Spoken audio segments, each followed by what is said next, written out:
শেখ হাসিনার বিচারের সঙ্গে নির্বাচনের কোনো সম্পর্ক নেই এমন কথা জানিয়ে বিএনপি স্থায়ী কমিটির সদস্য আমির খসরু মাহমুদ চৌধুরী বলেছেন, নির্বাচিত সরকারও হাসিনা সহ আওয়ামী লীগের অন্যান্য অপরাধীদেরও বিচারের বিষয়ে প্রতিশ্রুতিবদ্ধ থাকবে। আরও জানান, নির্বাচিত সরকার সংসদে গিয়ে ঐকমত্যের ভিত্তিতে যে কোনো বিষয়ে চূড়ান্ত সিদ্ধান্ত নেবে। আরও জানাচ্ছেন শফিকুল হক।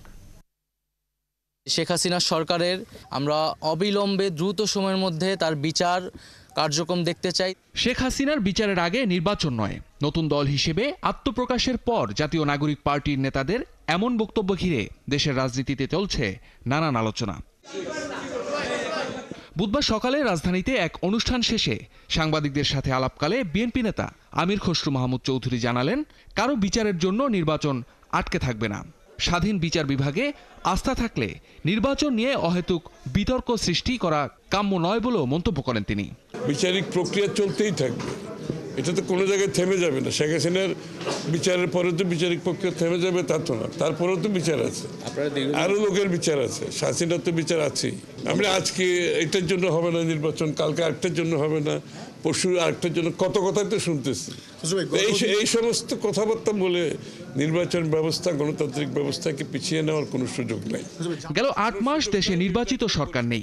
চলমান সংকট থেকে উত্তরণে আবারও জনসমর্থন পুষ্ট সরকারের প্রয়োজনীয়তা মনে করিয়ে দেন বিএনপির এই জ্যেষ্ঠ নেতা।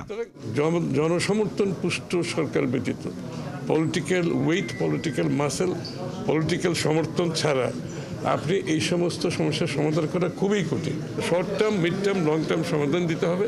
এই জন্য আপনি একটি নির্বাচিত জনগণের সমর্থন পুষ্ট একটি সরকার থাকলে এই সমস্ত কাজ করতে সরকারের যে শক্তি থাকে পেছনে, সেটা কাজ করছে না। সেটা আইন শৃঙ্খলা বাহিনী সরকারি কর্মকর্তার একা দেশ চালায় না, দেশ চালায় জনগণের সমর্থন নিয়ে।